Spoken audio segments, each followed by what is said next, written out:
Alors, dans l'actualité, d'abord, grand rendez-vous du commerce de détail dans Côte-du-Sud. Ben, c'est un événement qui aura lieu le 26 février prochain, de 7h30 à 9h30. Ce qui me surprend un peu, c'est qu'il y a 30 personnes c'est la place qu'on a disponible là, à la MRC de Montmagny. Donc, c'est une trentaine de personnes qui sont invitées à déjeuner.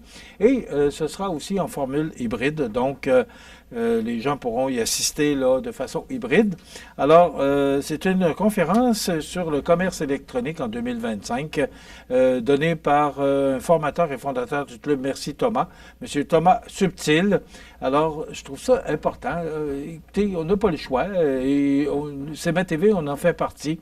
On doit s'ajuster. On doit accepter que tout ce qui devient électronique, vous entendez sûrement parler d'intelligence artificielle. Alors, c'est la même chose pour les commerces. L'achat en ligne, d'être là, si vous avez l'intention d'aller acheter un article à Montmagny, ben, c'est important que le commerce ait un site Internet et qu'il puisse et vous offrir le service de l'achat en ligne. Donc, parce que tous les gros commerces, toutes les grosses entreprises ont ce service-là. Donc, si on veut être compétiteur, ben, il faut offrir le service du commerce en ligne. Donc, c'est une conférence très importante, là.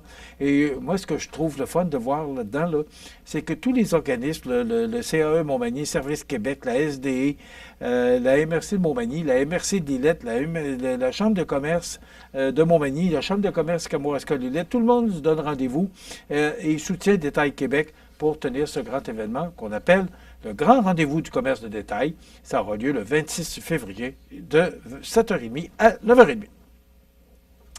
Bon, vous avez entendu parler, on en a parlé au début de l'année, au mois de janvier, qu'il y avait maintenant, c'est la MRC maintenant qui s'occupe de la standardisation des matières répondant à la fameuse question, qu'est-ce qu'on met? C'est la MRC maintenant qui s'occupe du bac bleu.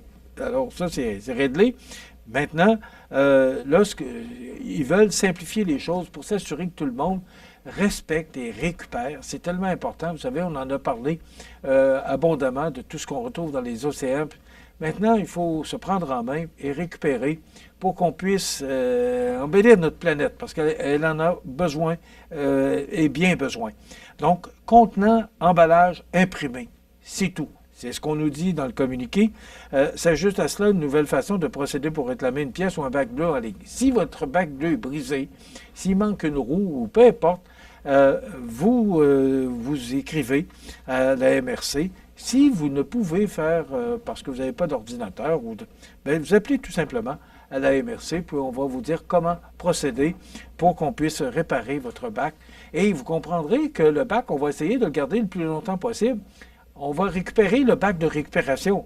Et je pense que ça va de soi. Alors, je trouve ça important, là, cet avancement du côté du bac bleu. Donc, si votre bac est brisé, ben, tout simplement, vous allez en ligne sur le site de la MRC, vous allez avoir toute l'information. Et si vous n'avez pas d'ordinateur ou vous êtes moins familier avec ça, ben, vous appelez à la MRC de Montmagny, puis on dit que votre bac sera réparé ou remplacé dans un délai de 20 jours ouvrables. Donc, c'est une belle nouvelle. Bon, les gens qui demeurent ou qui ont des résidences d'été là, sur le bord du fleuve, ben, le nom des montées va changer. Là. On sait que ça fonctionne par des numéros. Mais là, ça va changer. Ça va être des noms. On attend après la Commission de toponymie du Québec là, pour informer les résidents. Ça va se faire également sur la route transcontée, là, le chemin de la Tour. Et l'autre, c'est le chemin, je l'ai nommé durant le bulletin, là, le travers du Père Boutin. Alors, ces chemins-là vont changer d'appellation et on va donner une nouvelle appellation qui va simplifier les choses. Et simplifier les choses, d'abord, ce qui est important, c'est que pour le service, que ce soit l'incendie, la police ou encore les ambulances, imaginez-vous qu'au nombre de chalets dans une montée, là, des fois il y en a 20, 25, 30, on a de la difficulté à se reconnaître. Alors, ce sera plus simple. C'est pourquoi la Ville de Montmagny a procédé à ce changement-là. On va vous donner toutes les indications nécessaires là, pour vous aider dans ce changement. Et du 2 au 8 février, ben, c'est la semaine des enseignants et enseignantes. On va essayer d'avoir un invité là, qui pourrait nous parler davantage là, de cette semaine des enseignants qui se termine samedi le 8 février, qui met en lumière l'engagement exceptionnel du personnel éducatif dont on a bien besoin. Hier, vous avez entendu comme moi que M. Trump a reculé et qu'il donne un sursis d'1 mois, tant au Canada qu'au Mexique. Hier, c'était inondé. Sophie Thibault a annoncé hier qu'elle prenait sa retraite. Ça a comme passé, ça a comme passé dans le vide. Elle quitte TVA le 19 juin, elle prend sa retraite pour s'adonner, entre autres, à la photographie après 37 ans de métier à TVA. On lui souhaite bonne chance. C'est une madame pour qui j'ai un immense respect, qui a été chef d'antenne à 22 heures au TVA pendant 20 ans. Alors, elle prend sa retraite, mais hier, là, on parlait et encore ce matin, là, on parle encore de cette histoire. Et il y a Boucard Diouf, cet humoriste-là. Si vous avez une chance d'aller lire sa chronique dans la presse ce matin, qui parle à quel point on est dépendant de M. Trump actuellement, là, ben, je pense qu'on embarque dans son jeu. Et il est heureux comme ça. Alors, et là, on donne des produits, là, dans le Journal de Québec ce matin. Achetez ceci, pas cela. C'est peut-être vite un peu. Et même hier et en fin de semaine, là, je sais qu'à Ottawa, durant le match des sénateurs, on a hué l'hymne national américain. Et hier, les sénateurs d'Ottawa, je ne sais pas à quel endroit ils jouaient hier, mais j'ai vu là, qu'on a hué l'hymne national canadien. Dans quoi qu'on s'embarque, là? Et dans quoi M. Trump est en train de nous embarquer, là? Pas sûr que c'est le vœu de tout le monde, là. Il ne faut pas oublier, et je vous en ai parlé hier, qu'il a été élu à 51,4 %.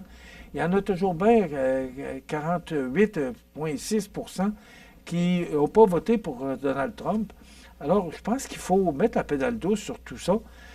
Et même Jacques Tanguay, de Meublement Tanguay, qui parle de ce matin, là, qui dit, et je cite, attendez un petit peu que je retrouve l'article, là, c'est dans le Journal de Québec, sous la plume de Dominique Lelièvre, et c'est M. Tanguay qui déclare, et je cite, « Ce qui a été annoncé, si on est obligé de vivre avec ça, on va s'adapter comme on s'est toujours adapté. Il y a des choses pires que ça dans la vie, a relativisé l'homme d'affaires Jacques Tanguay hier avant l'annonce du report des tarifs au 1er mars. Nous autres, dans le domaine du meuble, assurément que ça va avoir un impact majeur. Électroménager, meuble, a poursuivi le chef des opérations du détaillant Tanguay. Mais cet impact est difficile à prévoir puisque les multinationales derrière plusieurs de ces produits seront possiblement en mesure de relocaliser leur production dans d'autres usines qu'elles possèdent, par exemple au Mexique, en Corée, selon lui. Alors, je trouvais ça important d'en parler. Puis quand même, M. Tanguay, c'est un homme d'affaires averti. Et il nous dit de prendre ça pas à la légère, mais là, d'abord, M. Trump aurait eu, je le dis au conditionnel, là, en fin de semaine, des pressions, entre autres, des producteurs, des constructeurs d'automobiles américains, là. Mais il aurait eu de la pression là, de différents intervenants de ne pas aller de l'avant, ou du moins de prendre le temps d'analyser la situation, de donner le temps au Mexique et au Canada de s'organiser aux douanes, si c'est si pire qu'il le dit. Et M. Trudeau, hier, est dans une chronique ce matin de Mme Josée, dont j'oublie le deuxième nom, mais je trouve ça tellement important qu'elle disait que M. Trudeau pourrait se retirer la tête haute parce que samedi soir, il a agi en chef d'État et hier, il a négocié avec le président américain. Il a réussi à obtenir un sursis de 30 jours. Donc, qu'on soit pour ou contre, là, je pense que c'est pas ça qui est important ce matin. C'est que M. Trudeau a fait sa job de chef d'État. Et là, je pense que là, on parle de boycotter les produits américains. Mais attendons de voir ce qui va se passer. On sait que M. Trump, le virus indicène, alors je pense qu'il faut attendre de voir comment ça va se passer avant d'aller trop vite. Là, et comme là, le Québec devait retirer, la SAQ devait retirer les produits américains sur ses tablettes. Là, et on va attendre de voir ce qui va se passer. Vous savez, une journée, c'est long, imaginez-vous 30. Alors, on va attendre de voir ce qui va se passer. On va laisser retomber la poussière un peu, puis après ça, peut-être qu'on sera en mesure de voir quelles mesures on prend pour répondre, si c'est le cas, à cette offensive de la part des États-Unis. Écoutez, les restaurants, tout le monde, les voyageurs québécois qui boycottent les États-Unis, là, je voulais le mentionner parce que c'est sous la plume de Gabriel Côté dans le Journal de Québec ce matin. Contrairement à ce qu'affirme le président américain Donald Trump, plusieurs banques américaines font déjà des affaires au Canada parce que M. Trump avait déclaré que le Canada n'autorise même pas les banques américaines, je cite M. Trump, là, le Canada n'autorise même pas les banques américaines à ouvrir ou à faire des affaires sur son territoire, a-t-il déploré dans un message publié sur son réseau social après une conversation avec le premier ministre canadien Justin Trudeau. Et pourtant, dans le Journal de Québec, on parle des banques américaines, il y en a 16.